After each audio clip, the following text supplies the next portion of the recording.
찬송가 185장 함께 부르심으로 8월 26일 금요일 저녁 기도회를 시작하겠습니다.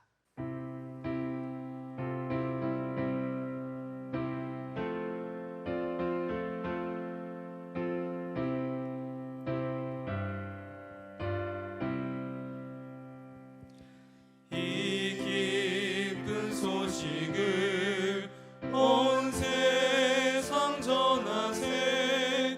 큰 환난 고통을 당하는 자에게 주 믿는 성도들 다 전할 소식을 성령이 오셨네. 성령이 오셨네. 성령이 오셨네. 내 주님 보내신 성령이 오셨네. 이 기쁜 소식을 온 세상 전하세. 성령이 오셨네. 하나님의 왕께서 저 사로잡힌 자 다 구원하시고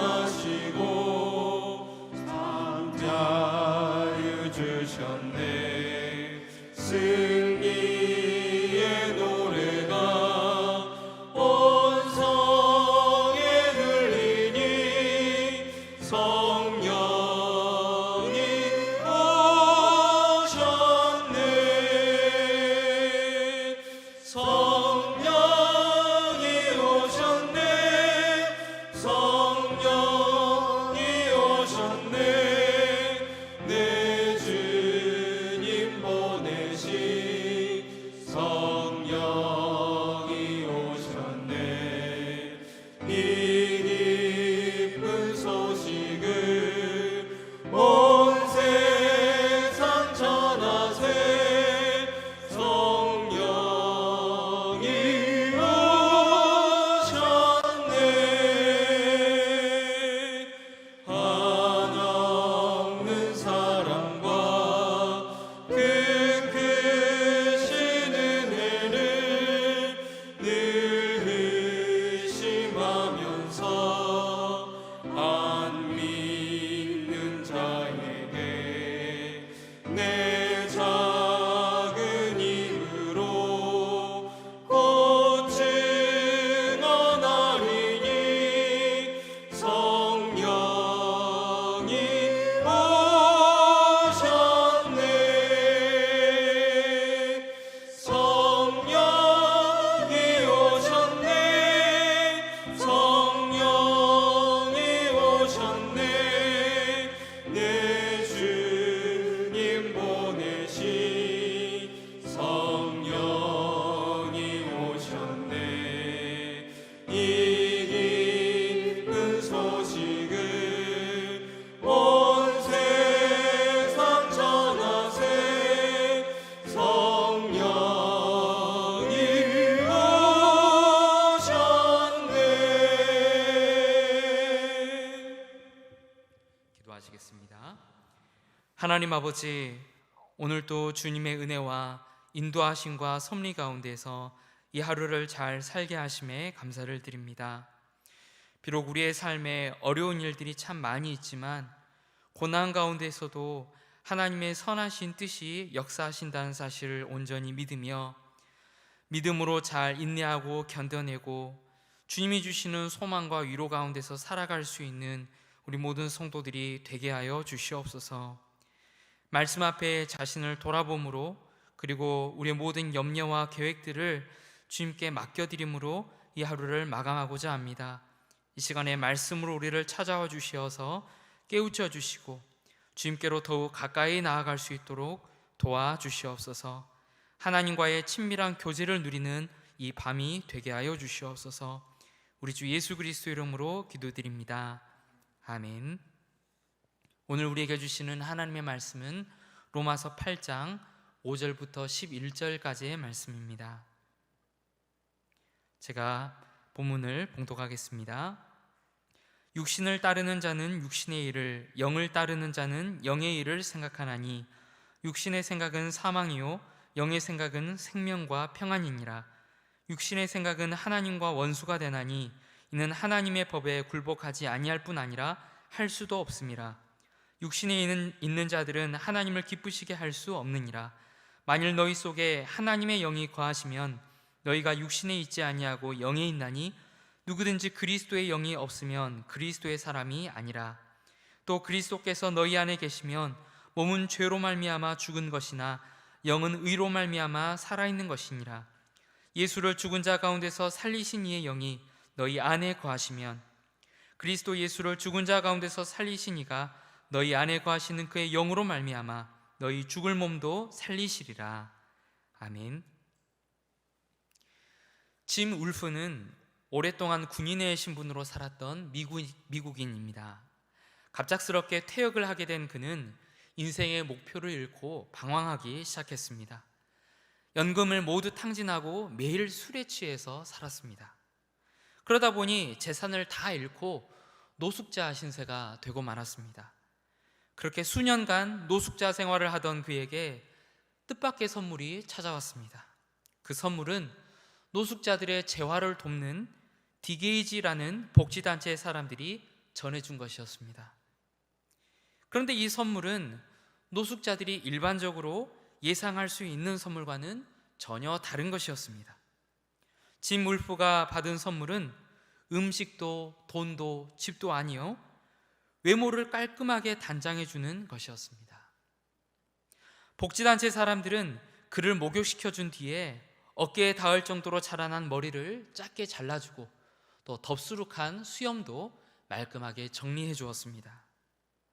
머리 염색도 해주고 또 직업군인답게 헤어스타일들도 멋지게 해주었습니다. 마지막으로는 흰 와이셔츠에 깔끔한 투피스 정장 차림까지 해주었습니다. 짐 울프는 거울에 비친 자신의 모습에 잠시 할 말을 잃었다가 이내 눈물을 터뜨리고 말았습니다. 그날 뒤로 짐 울프는 알코올 중독에서 벗어나고자 그리고 자신의 삶을 개선하고자 다방면의 노력을 기울였습니다. 그리고 마침내 경제활동을 시작하고 정상적인 생활로 되돌아가게 되었습니다. 디게이지라는 단체는 노숙자인 그가 얼마나 멋있게 변할 수 있는지를 보여줌으로써 더 나은 삶을 꿈꾸게 해주려고 그런 독특한 이벤트를 기획했다고 말했습니다. 그 단체가 짐 울프에게 선사해 준 것은 단순한 외양의 변화 그 이상이었습니다. 그들은 짐 울프에게 새로운 갈망을 심어준 것입니다. 즉 자신의 삶을 변화시키고 싶다는 갈망을 심어주고 새로운 동기부여를 해준 것입니다.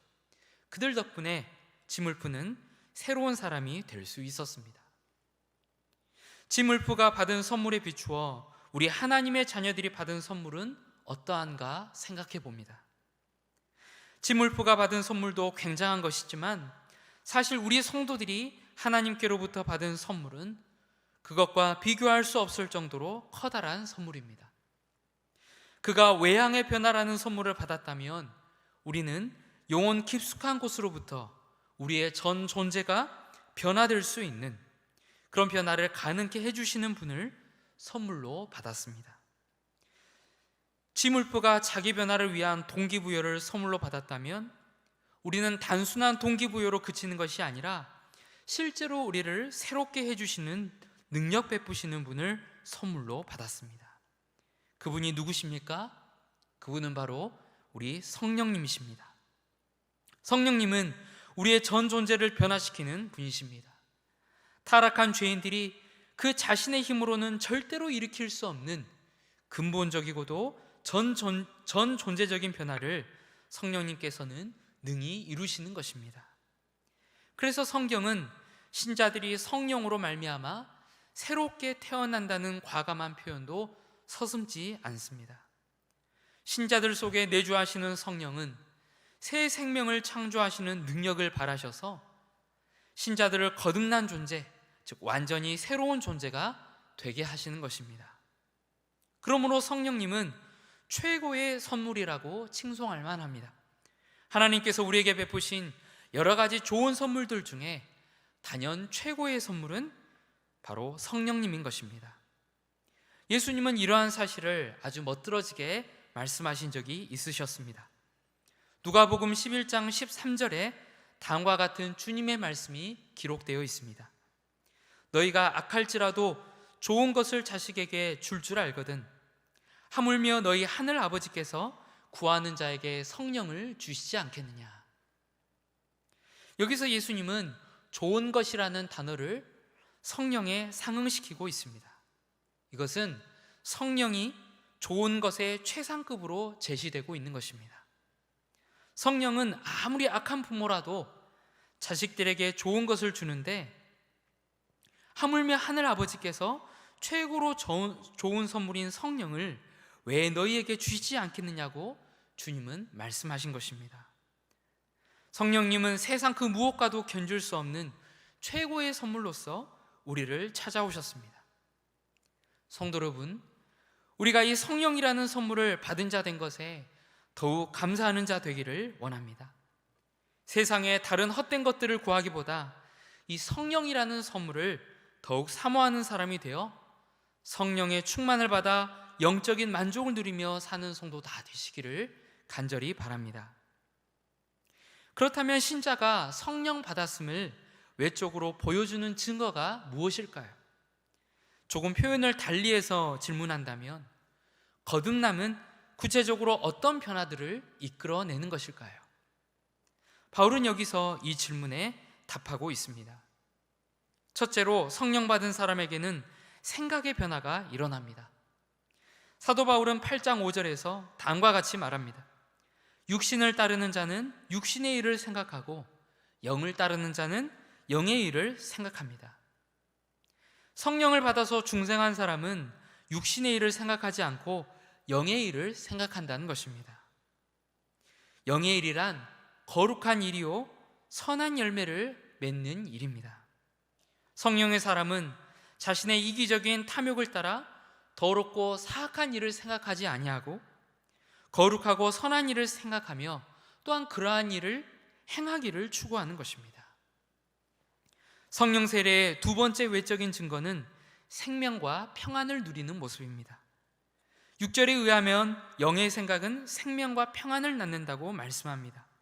성령 받은 사람은 생명력이 넘치는지라 생산성이 높은 삶을 살아갑니다. 그는 자신에게 주어진 생애를 결코 허비하지 않습니다. 생애 목표의식이 분명하고 하루하루를 밀도 있게 충만하게 살아갑니다. 그는 이런 생명력을 자기 안에만 가둬두지 아니하고 이웃에게로 흘려보냅니다. 예수 그리스도의 생명의 복음을 주변에 퍼뜨리고 죽은 영혼들을 살아나게 합니다. 슬픈 마음들을 위로하고 낙심하여 쓰러진 영혼들을 일으켜 세워줍니다. 또한 성령 받은 사람은 평안의 사람이기도 합니다. 그는 마치 아무리 거센 풍파가 불어쳐도 고요하게 물결치는 바다와 같습니다. 성령의 사람은 부정적인 여건과 두려운 상황에도 흔들리지 않는 마음의 고요함과 평안을 누립니다.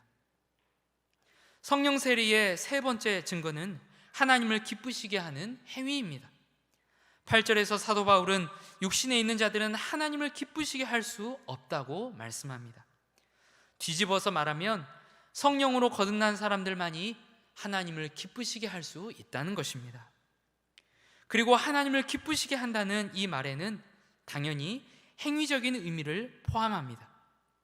하나님을 기쁘시게 하는 행위가 성령의 사람이 맺는 열매요 증거인 것입니다. 하나님이 우리를 은혜로 구원하시며 성령님이라는 선물을 주실 때 분명히 그것은 분명히 하나님께서는 우리에게 기대하시는 것이 있습니다. 그것은 바로 하나님을 기쁘시게 하는 행위의 열매입니다. 우리가 성령님이라는 선물에 기쁨과 감사로 반응한다면 그 반응은 순종의 행위로 드러나야 마땅한 것입니다. 사람들 간의 관계를 생각해 보면 서로 마음을 기울여주고 주고받는 선물 속에서 애틋한 정이 피어나는 것을 보게 됩니다. 이러한 모습은 우리와 하나님과의 관계에도 마찬가지로 적용됩니다. 우리의 순종은 우리의 편에서 하나님께 돌려드릴 수 있는 최고의 보답입니다. 이렇게 우리가 하나님의 은혜에 반응하면서 우리가 돌려드릴 수 있는 최선의 것을 주님께 돌려드릴 때 하나님과 우리는 더욱 친밀하고 풍성한 관계로 나아가게 되는 것입니다. 그러므로 사랑하는 성도 여러분, 성령님은 하나님께서 우리에게 주신 최고의 선물임을 기억하면서 이 고귀한 선물을 받은 우리가 매일 감사로 살아갈 수 있기를 바랍니다. 뿐만 아니라 성령의 다스림에 순종하면서 생명과 평안의 삶, 하나님을 기쁘시게 하는 삶 살아갈 수 있는 저희 모두가 되기를 주님의 이름으로 간절히 바랍니다. 들은 말씀을 기억하면서 세 가지 기도 제목을 가지고 함께 기도하기를 원합니다. 첫째로, 성령님은 하나님께서 우리에게 주신 최고의 선물인 줄 알고 그분의 임재와 능력을 더욱 사모하게 하소서. 둘째로, 성령님을 따라 신령한 생각을 하고 거룩한 행위를 갖게 하소서. 셋째, 매일 우리에게 주어진 시간과 역량을 허비하지 않고 온전한 번제물로 주님께 올려드리게 하소서. 이 세 가지 기도 제목으로 자유롭게 기도하시겠습니다.